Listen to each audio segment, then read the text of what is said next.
Welcome, ladies and gentlemen. Thank you so much for your great support always. I'm so grateful for your continued support to this channel. Thank you so much, ladies and gentlemen.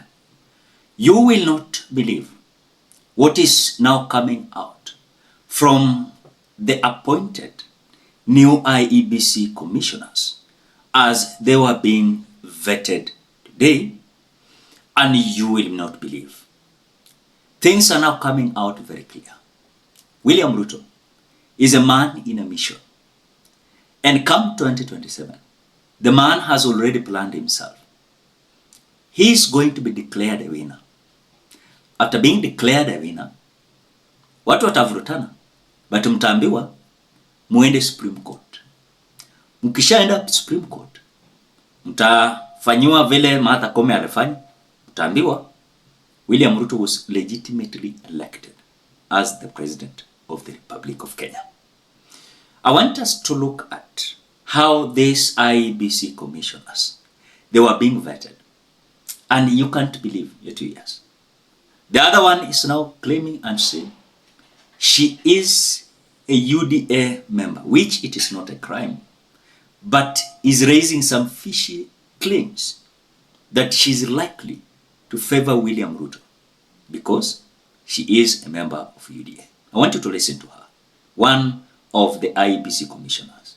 But before we listen to her, as you always do, ensure you like the video. When you like the video, you automatically support the work that I'm doing in this channel, because sometimes you watch and you forget liking the video. So this is just a reminder. As you watch, please consider liking the video. Thank you so much for that like. I want to say that I'm no longer a member of Jubilee Party of Kenya.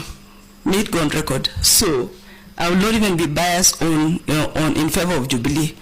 And even if... Are you a member of any other party then? Yes. I'm the member of UDA. You are a member to UDA? I'm a member of UDA. Okay. It's good to declare. When I left Jubilee in 2021, I was for a period, somebody can do a search, you know it's a public domain. Then I joined UDA later on. I personally, I will not be biased as I've worked. If you go on my track record, from the time I worked in LSK, from the time I worked in vetting board, I have never been biased, even in Kenya. Duties professionally. And I want to believe at any time, at any point in time, each and everyone here must have interacted with a party. But when you are dealing, if I find favor, the client is Kenya, and Kenya comes first. And you have to discharge your duties according to the law and the written solution, because you owe, I personally owe a duty to Kenya, and I'm accountable to Kenyans at large. Of course, through JLAC. JLAC is the one which will be supervising me.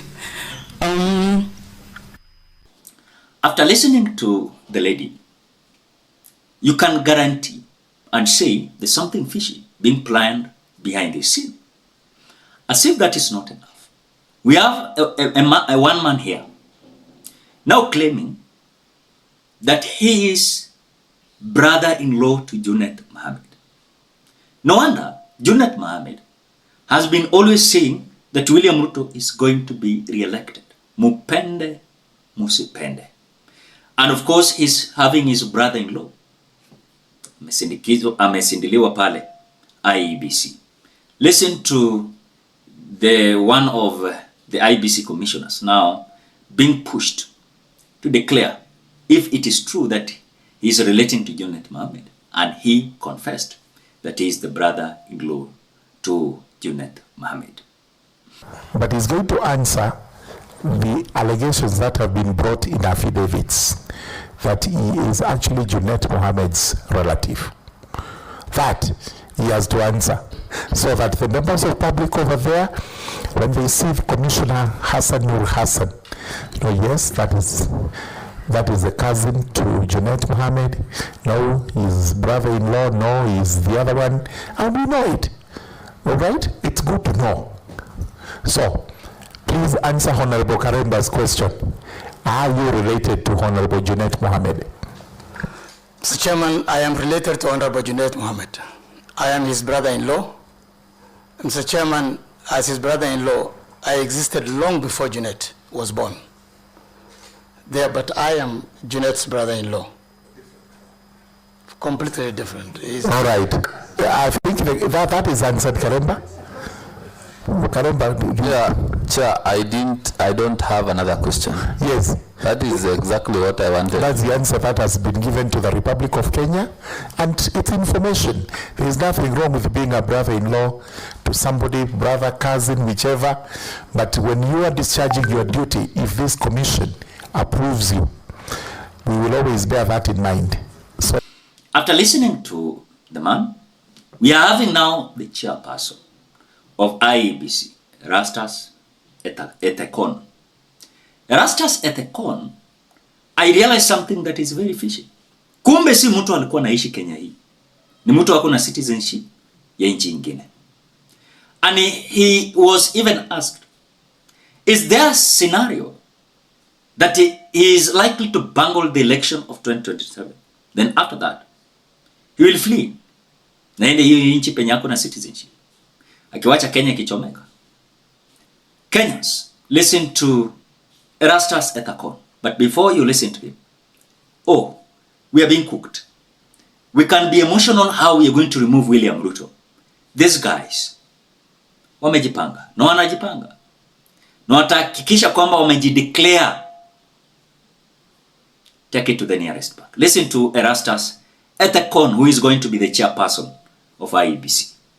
In relation to my nomination, Honorable Chair, I wouldn't really want to dwell much on that because, Honorable Chair, I think most Kenyans, from the day the advert was put out there, from the day the first advert was put, and then it was cancelled to allow room for further consultations, and that resulted to the NADCO process and the outcome of the NADCO process and subsequent advertisement for this position and inviting those of us who are interested and who felt like we had something to offer.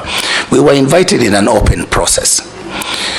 We submitted our applications, and I recall very well, Honorable Chair, for the record, at first I was reluctant even to apply for this job given the negativity and all these things around this position. But at the cyber cafe where I normally photocopy my things and my papers, even for my work in South Africa, the young people in that cyber cafe, Peter, Purity, and Kizito, they are the people who urged me to put in my application, because looking at my documents and having conversations with me over tea, they thought and they felt that you have what it takes to lead this country in this institution. And at first I thought maybe I should just apply for the commission and, the hot seat, leave it alone. But they actually went and submitted the documents both for the chair and for member. So when I was in South Africa, they sent me a screenshot. We've submitted the documents. And later on, when I was on my way to, I think, Angola or something, I saw my name in the newspapers that I've been shortlisted. I honored the... So it is not you who applied? I submitted the documents. I signed. I think that's very important. Yes. Are you saying you did not submit your own application for this position? All right. Kizito, the one who photocopies for me. So I bound everything and I asked them to submit once everything was in order. So they submitted the documents for you? They just submitted the documents. You had applied yourself, you had signed the documents, etc. Yes. So let's carry on. Actually, I have a copy of my application. No problem. With the documents. Okay. So let's move on to the process. Yes. Yeah. Actually, basically all these conspiracy theories around maybe being pushed around by certain interest groups to apply. I just wanted, for the record, for Kenyans to know that ordinary Kenyans are equally concerned, and they felt maybe they can urge me to apply. So I went through interviews. They were televised. I gave my account for why I should be considered for this position, and I think the rest of the process proceeded as per the law that governs recommendation, nomination, and approval. And that's why I am here, Honorable Chair. So I would like to raise that matter at that point. Now, I'm in fear. I'm in fear. Why? This country does not belong to all of us. This country belongs to some individuals. No matter how we'll fight, give civic education, Kenyans have realized one thing. Kenya, we deserve bad leadership. We deserve bad governance. We will cry, we'll say what we can say, but inaonekana this country does not belong to me and you. It belongs to some individuals who are ready to craft anything to make themselves safe. Sometimes I look at how people argue, some people reason. We are far from democracy. We are far from democracy. Because if this is the constitution we had to make our country to be better, I can guarantee you we don't have the constitution. Why? It is so much complicating. A lot of issues are arising, but the constitution is not helping us to solve the issues we are having. If, for example, you can ask me, why am I not having that trust with the current IEBC? I prefer even the IEBC of Wafula Chebukati 100 times than even this yenye inatengenezwa. Afadhali ya Chebukati ikuwa inaonyesha dalili Chebukati peke yake, but ukiangalia wote, look at their face, unaweza ona unasema these individuals, no. I hope God is going to give us good health. We are there. And I will still remind you, William Ruto amejipanga. And that man is going to declare himself a winner. He is going to declare himself a winner. Then later, tutafinywa kama machungwa iko kwa blender inatoa juice. Sometimes we'll not even have social medias to share our grievances. Because, for example, if I speak, we have a lady called someone Njeri who was arrested just the other day because of trying to say that this finance bill of 2025 is not going to favor us. It's not going to favor us. Because of just saying that, she has been arrested. She has been arrested. In this country, I've realized, you speak against William Ruto anywhere in the Republic of Kenya, some individuals are ready to beat you up because you are giving your contrary opinion to William Ruto.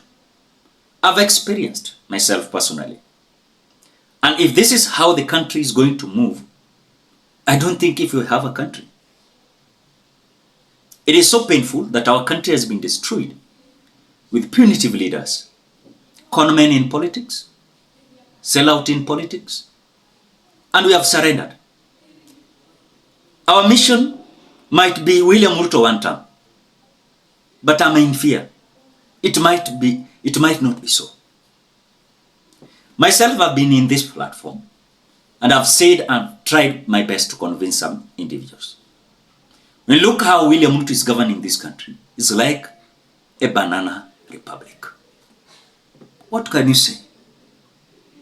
What can you say? Look at it with third eye. You'll see and understand what I'm saying. We are cooked. We are cooked. And come 2027, I'm sorry, but I can say, I'm sorry, but I can say prior to this 2027 general election, it will not be business as usual. We give them chance, they do what they want. Because now for them, they are right. Common mwananchi, they are wrong. Hii finance bill 2025 imefichwa ni kama bangi. You try and interject the finance bill, you are being arrested. You try to criticize William Ruto hata hapa nje, wako ready hata kukupiga. Why? William Ruto is a man in a mission. And if you are going to sit pretty waiting, we are here together. God is going to enable us to reach 2027. You will remember this. You will remember this. William Ruto atafanya Kenya anataka. Hata social media atafunga. Watch the space. With the IEBC we are having and the way I've listened, kwanza asubuhi nimezisikiza hizo mavetings. Naweza kuambia for a fact we are cooked. Uamuke asubuhi saa 11, saa 10, saa 9 kupanga laini kupiga kura, hao washaamua votes na result yenye itatoka. Watch the space. What do you think? Drop your opinion at the comment section below. Otherwise, thank you so much because of your great support. Please consider subscribing, liking, commenting, and sharing this video. Bye bye till we meet in another video.